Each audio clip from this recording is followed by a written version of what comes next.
si el hombre es alma, si el hombre es cuerpo y si el hombre es espíritu, o sea, si el hombre se compone de alma, de cuerpo y de espíritu, ¿qué sucede cuando alguien muere? O sea, ¿qué sucede con el alma? ¿Qué pasa con el cuerpo? ¿Para dónde va el espíritu? Y la Biblia me enseña, y que quiero pedirle que por favor, si puede, me acompañe. Eclesiastés capítulo 3, versículo 21 dice, es una pregunta, ¿no? Te lo dice, ¿quién sabe que el espíritu de los hijos de los hombres sube ¿a dónde? Arriba, a lo alto, y que el espíritu del animal desciende abajo a la tierra. Mire qué interesante, porque hermanos, el animal tiene cuerpo, tiene espíritu, pero no tiene alma, porque el animal lo que tiene es algo que se llama instinto. Pero el hombre, el ser humano, tiene alma, tiene cuerpo y tiene espíritu. Ahora, la Biblia lo dice, no yo, la Biblia lo dice. ¿Qué es lo que dice la Biblia? Dice que cuando alguien muere, dice que el espíritu del hombre sube arriba. O sea, va a Dios. ¿Por qué, hermano? Porque ese espíritu del que estamos hablando aquí es el que se transcribe en la Biblia como espíritu de vida.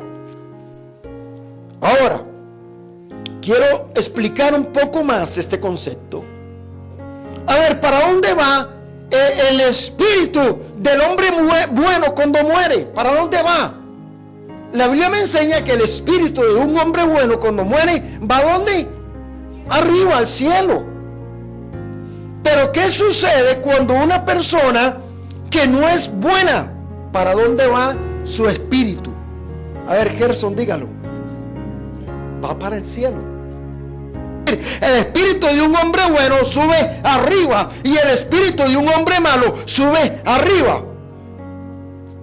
Esto lo explica bien la palabra del Señor. Vamos a tratar de entenderlo un poquito mejor y vamos a ir allá a Eclesiastés capítulo 12. Por favor, búsquelo en su Biblia, porque yo quiero que usted note que aquí no le estamos enseñando palabra de hombre, sino que aquí hay una verdad bíblica que es la que se establece como fundamento para poder hablar sobre estos versículos y poder explicar este tema de esta forma. Escuchen. El polvo vuelve a la tierra como era, y el espíritu vuelve a Dios, quien lo dio.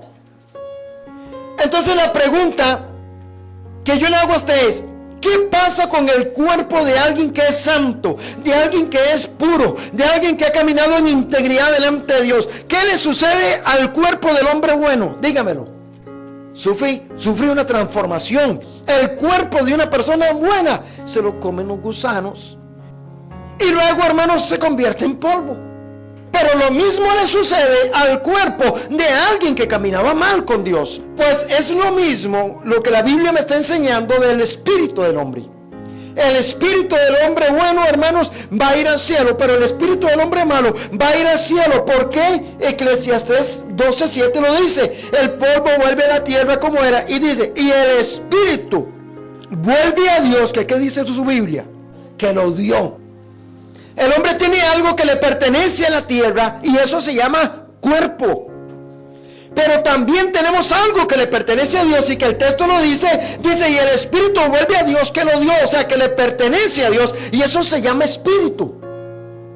Entonces ahora yo quiero que usted pueda entender y comprender esto.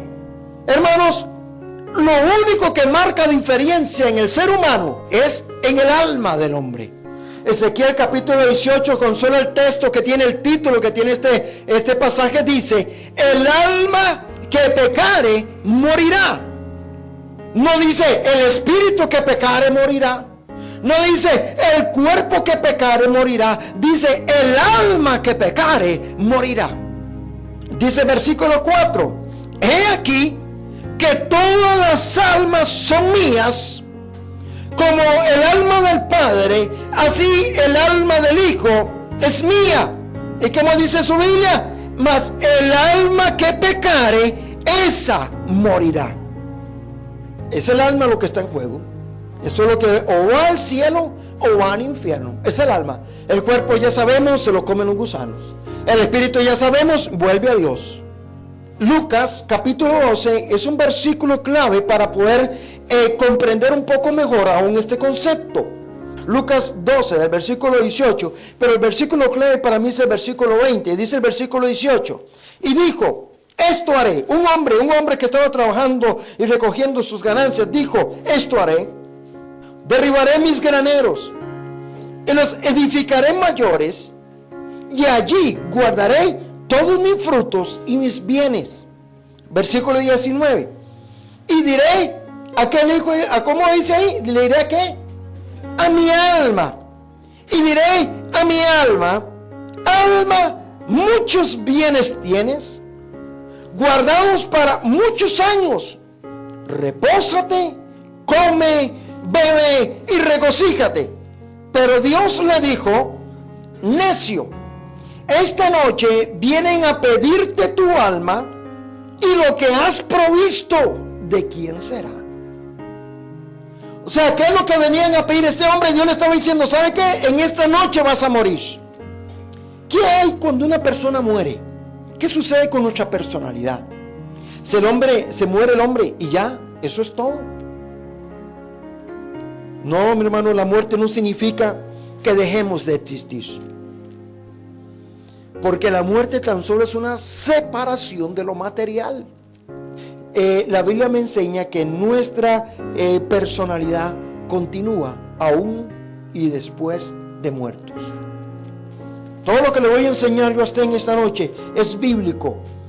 Lucas 16, versículos 22 y 23 dice: aconteció que murió el mendigo y fue llevado por los ángeles al seno de Abraham. ¿Y qué más dice su Biblia? Y murió también el rico y fue sepultado. Escúchelo bien, aquí tenemos el panorama de dos personas que mueren. Uno hace el papel del bueno y el otro hace el papel del justo. Que el rico, cuando fue sepultado, pasa esto en el versículo 23. Y en el Hades alzó sus ojos estando en tormentos, y vio de lejos a Abraham y a Lázaro en su seno. ¿Me está entendiendo? Hermano, Lázaro había muerto, el rico había muerto, alzó sus ojos estando en tormentos. Yo digo, hermano, ¿con cuáles ojos estaba viendo si ya estaba muerto? ¿Me está entendiendo dónde vamos? Dice, y en el Hades alzó sus ojos estando en tormentos. ¿Cómo estaba él? ¿Estaba cómo? Estaba atormentado.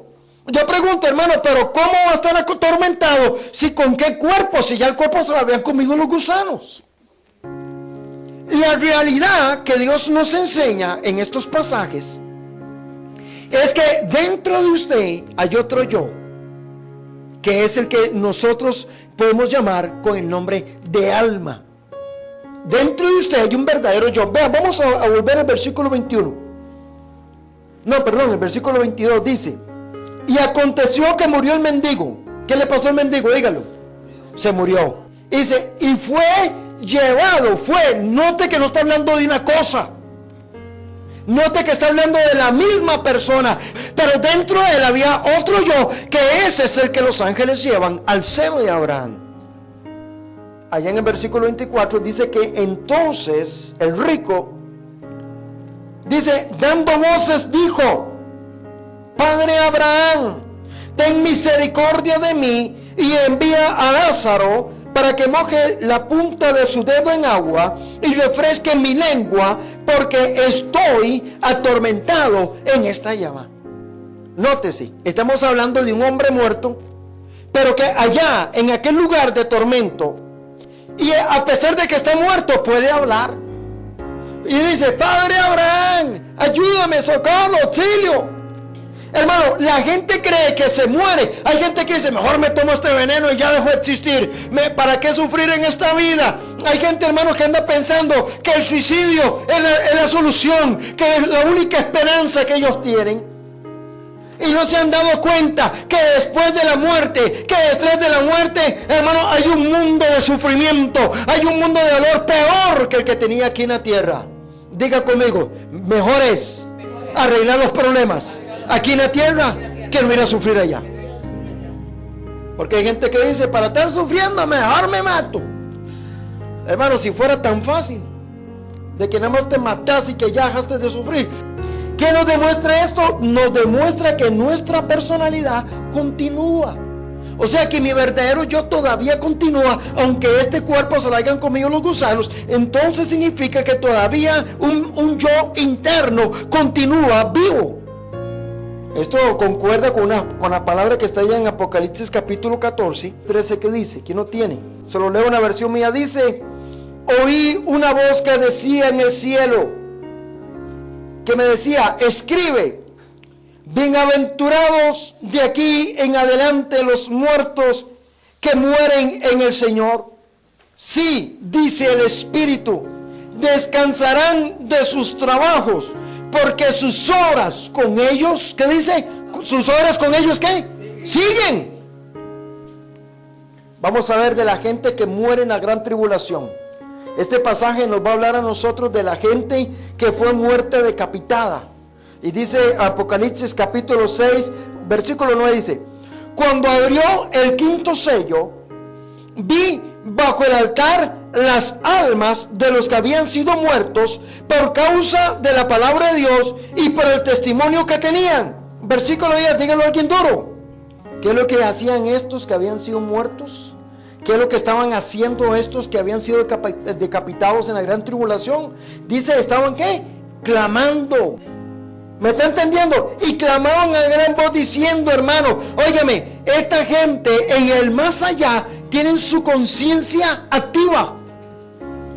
En el infierno, los que están en el infierno tienen su conciencia activa. Ellos saben quién son, ellos saben de dónde venían, ellos saben por qué están ahí. Su conciencia está activa, igual que los que están en el cielo. Los que están en el cielo, su conciencia está activa. Ellos saben quién son, ellos saben todo lo que los que han sufrido, todo lo que ha tenido que pasar por causa del evangelio. Hay gente que le dice a uno como pastor, yo no creo que Dios permita que en el cielo nos vayamos a acordar de nuestros familiares. Pero la verdad aquí es que la Biblia me enseña que nosotros tenemos una conciencia real. Mire, cuando vayamos al cielo, se lo voy a decir, usted se va a acordar de su papá, de su mamá, de sus hermanos, y el que está en el infierno, igual, hermano, se lo digo, lo enseña la Biblia. Es pura Biblia lo que le estoy dando a usted aquí. Hay que notar que hay gente que piensa, hermanos, que no, porque cómo va a sufrir. Hermanos, usted no sabe todavía. Entonces, hermanos, todavía le falta un poco de conocimiento para entender las cosas de Dios para usted. ¿Usted piensa que Dios quiere llevarlo al cielo para que usted sufra? No, eso no está en los planes de Dios. El sufrimiento, incluso, hermanos, es parte del pecado aquí en la tierra. Y cuando usted sea justificado por Dios y pueda entrar al cielo y entrar a la tierra prometida y todo lo que está preparado para los santos, hermano, óigame, su conciencia va a tener un sentido de elevación tan lindo que usted va a poder entender todas las cosas. Cuando usted diga, yo sé que mi papá pudo estar aquí, pero no está porque no quiso agarrarse a la salvación. Usted no puede culpar a Dios. Eso es cuando la mamá agarra al chiquillo que dice, mami, ya me pegaron, pero ¿por qué le pegaron? A ver, pues está bueno que le pegaron, ¿qué no tiene usted haciendo eso? Y nosotros que somos humanos hacemos eso. Ahora cuánto no más allá. Pero se lo enseño con la Biblia. Apocalipsis capítulo 21, vamos. Esto es pura Biblia, hermano. Que las palabras mías salen sobrando. Gloria al Señor. Apocalipsis 21, se lo leo así del versículo 1 al versículo, por ahí del versículo 4 o 5. Dice, vi un cielo nuevo y una tierra nueva, porque el primer cielo y la primera tierra pasaron, y el mar ya no existía más. Y yo, Juan, vi la santa ciudad, la nueva Jerusalén, descender del cielo de Dios, dispuesta como una esposa ataviada para su marido. Y oí una gran voz del cielo que decía, he aquí el tabernáculo de Dios, ¿con quién? Con los hombres.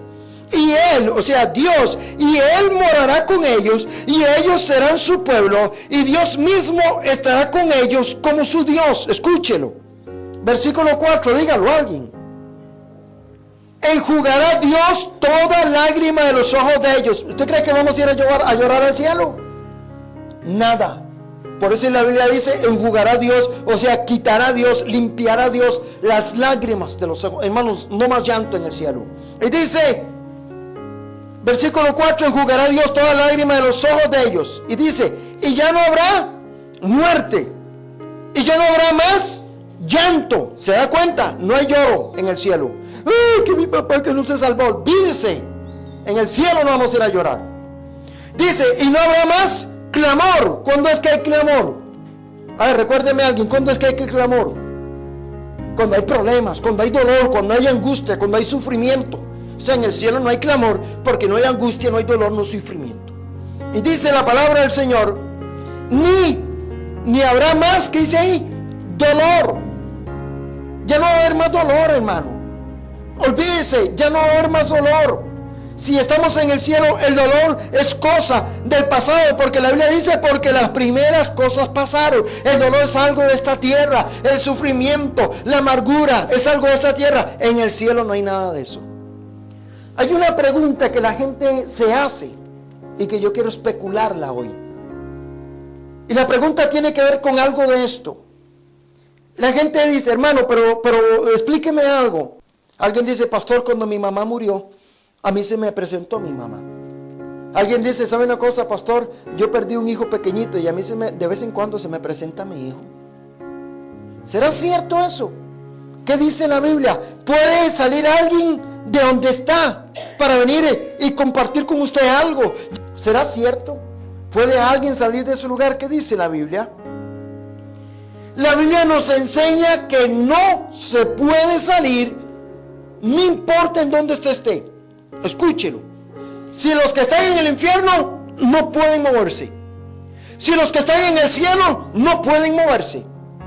Acuérdate, no vamos a leer del versículo 23 para entenderlo bien. Dice, y en el Hades alzó sus ojos estando en tormentos, y vio de lejos a Abraham y a Lázaro en su seno.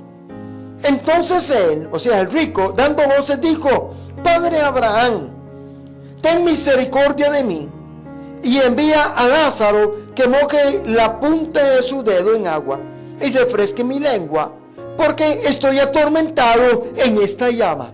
¿Qué es la petición? Aquí la petición es, vea, deja salir a aquel bueno del lugar donde está y permítalo venir aquí al infierno donde yo estoy para que me ayude un poquito. Así que el versículo 25 dice, pero Abraham le dijo, hijo, acuérdate de que recibiste tus bienes en tu vida y Lázaro también males, pero ahora este es consolado aquí y tú atormentado. Además de todo esto, escuche la palabra, una gran cima está puesta entre nosotros y vosotros, de manera, como dice su texto ahí, de manera que los que quieran pasar de aquí, o sea, los que quieran salir del cielo, o algo así, dice, los que quieran pasar de aquí a vosotros no pueden. No se puede, hermano, salir de donde está. Ni de allá, o sea, ni del infierno, ni de allá, pasar para acá. Entonces, le dijo, mire, hermano, note este versículo 27, entonces le dijo, te ruego, Padre, que le envíes a la casa de mi padre, porque tengo 5 hermanos, para que les testifique, a fin de que no vengan ellos y también estén en este lugar de tormento. Y Abraham le dijo a Moisés y a los profetas tienen, óiganles. Él entonces dijo, no, padre Abraham, pero si alguno fuere a ellos de entre los muertos se arrepentirán. Versículo 31, mas Abraham les dijo, si no oyen a Moisés y a los profetas, y si usted lo pone en actualidad, si no oyen a los predicadores y a los pastores, entonces dice, aunque algunos se levanten de los muertos, dice, tampoco se persuadirán, aunque algunos se levanten entre los muertos. Dios es sabio, Dios conoce. Dios dice, mire, aunque se aparezca un muerto, el que es malo y no quiere ordenar su vida, aún así, lo más que puede llevarse es un buen susto. Se lo recalco de esta forma. ¿Cuál es la petición del rico? el rico le está diciendo, deja que Lázaro venga del cielo aquí o del seno de Abraham, aquí a este lugar de tormento, pero dice, no pueden ir ni allá, pueden pasar para acá, ni de acá pueden pasar para allá. Entonces nace una nueva petición del rico, y la petición es, bueno, Abraham, escucha bien, está bien, ya entendí que Lázaro no puede venir aquí, ya entendí que yo no puedo ir allá, pero entonces ahora permítale a Lázaro que vaya a visite a mi casa, porque tengo un padre, mire hermano, él está muerto pero sabe contar, y 5 hermanos, él está muerto pero sabe que tiene un papá, sabe que tiene su familia. Entonces dice, déjalo ir porque para que vaya a la casa de mi padre y a mis hermanos, porque tengo 5 hermanos. Y él les dice, yo no quiero que venga aquí. Ahora, mi querido hermano, la palabra es clara. No se puede salir de donde está. La pregunta es, ¿y la gente que dice que ha visto a su papá? ¿Y la gente que dice, hermano, que se le apareció el muerto? ¿Qué pasa con eso? ¿Cómo podríamos explicar eso? ¿Cómo es que hay gente que dice, a mí se me apareció mi papá, yo vi a mi abuela, se apareció un hermano? Una vez más, hay un pasaje en la Biblia, dice, y no os maravilléis, porque Satanás se viste como ángel de luz, o sus ministros, dice, se visten como ángel de luz. Satanás, me enseña la Biblia otro ejemplo. Allá en el libro de Génesis dice la palabra, hermano, que Satanás se transfiguró en una serpiente y que a través de este movimiento que Satanás hizo, pues intercambiaba con Eva conversaciones, y fue que la caída del ser humano. Usted encuentra que Satanás bien pudo haber hecho eso. Y sabemos que entonces ese asunto de las apariciones no es otra cosa sino que un asunto de demonios. Gloria al Señor. Yo creo que vamos a dejar esta enseñanza aquí. Les prometo continuarla. Hay una segunda parte de esta enseñanza.